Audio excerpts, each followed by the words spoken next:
जी का एक नाम है पशुपति नाथ।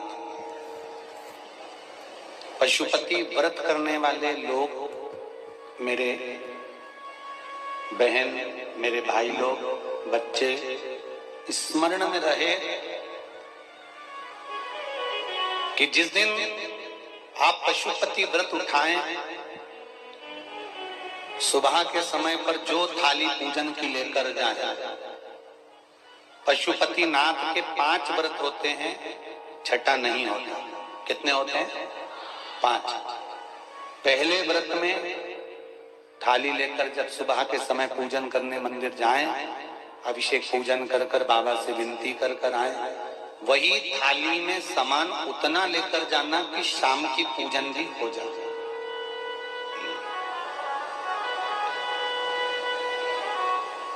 प्रदोष काल की भी पूजन, शाम के समय की पूजन भी हो जाए। थाली वापस ले आए, रख दें उसको ढककर।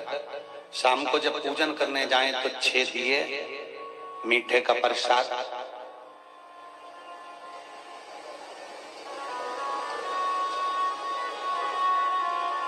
पति पत्नी अगर दोनों पशुपति व्रत कर रहे हैं तो दोनों की थाली अलग जाना चाहिए, दोनों का प्रसाद अलग जाना चाहिए।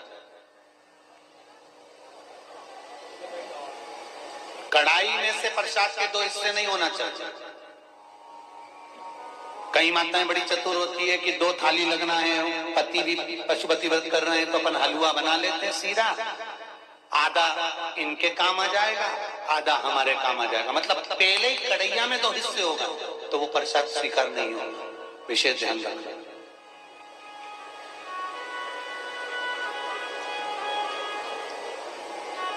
फिर पत्नी अपने पूजन के लिए हलवा बना ले, सीरा बना ले, पति अपने प्रसाद के लिए खीर बनवा ले, या कोई दूसरा मीठा कुछ बनाना हो तो वो बना लो।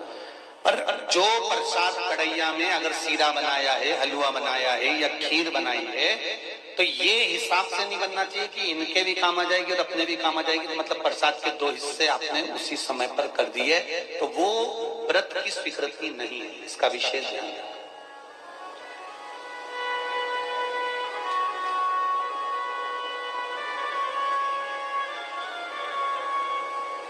पशुपति व्रत सुबह जो थाली लेकर गए हो, शाम को वही थाली जाती है, 6 दिए जाते हैं, प्रसाद जाता है, पूजन होती है। शाम को प्रसाद के 3 हिस्से हो जाते हैं, 3 हिस्से होकर 5 दिए मंदिर में लगाए जाते हैं। पहला जब व्रत रहे तो बाबा से बेलपत्र चढ़ाते समय विनती करी जाती है प्रदोष काल में शाम के समय कि बाबा मैंने ये पशुपति व्रत उठाया है, इस कार्य के लिए कर रही हूँ, आपके बल पर है और आपको ही करना है।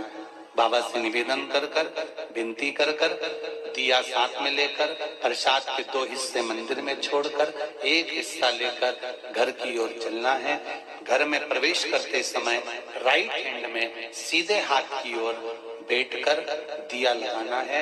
चाहे तुम्हारा मुख दरवाजे की ओर हो, चाहे बाहर की ओर हो, पर प्रयास करा करो जब दरवाजे का दिया लगे राइट हैंड का तो मुख दरवाजे की ओर हो। सीधे हाथ की ओर दिया लगाओ आराम से बैठकर। दिया लगाते समय बाबा से विनती करो, बाबा मेरा ये कार्य है, आपको सफल करना है।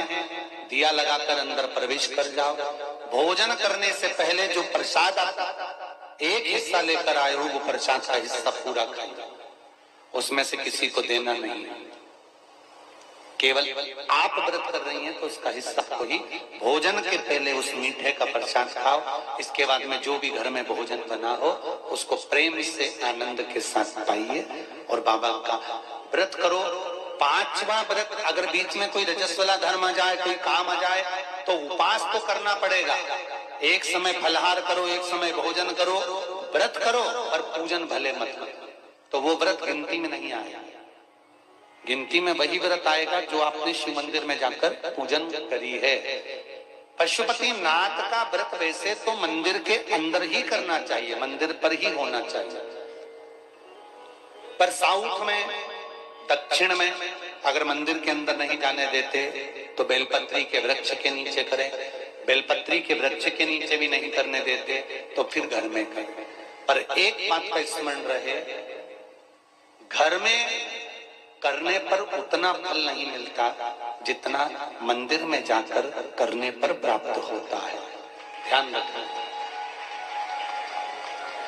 मंदिर में जाकर जब 5वां व्रत पूर्ण हो, बीच में अगर गैप भी आ जाए तो 5वां जो व्रत होगा आपका, उस 5वें व्रत में भगवान को कुछ भी पूजन करने के बाद 108 चीजें, या तो बेलपत्र या पंखड़ी फूल की या चावल का दाना, मूंग का दाना, जो भी आप बाबा को समर्पित कर सकते हो, कुछ बाबा को 108 दाने समर्पित कर दो, या बेलपत्र समर्पित कर दो, या पुष्प समर्पित कर दो। श्रीफल 11 रुपए रखकर बाबा को विनय करो, बाबा आज मेरा व्रत पूर्ण हो रहा है, आप मनोकामना पूर्ण करना। जी, अगर दिल से पशुपति व्रत करा है तो ये निश्चित है 5 व्रत तक इंतजार नहीं करना पड़ेगा, 2-3 व्रत में ही मेरा बाबा कार्य पूर्ण कर दे। और आपने भी कितने लोग बैठे हैं जिन्होंने पशुपति व्रत करे होंगे और बाबा ने सुनी होगी, ये निश्चित है। हाथ उठाओ जिन जिन की बाबा ने पशुपति व्रत में सुनी है। ये देखो ढेर लगा है, चारों पंडाल में आप देख सकते हो लोगों के भाव हृदय। बैठिए, कर लो।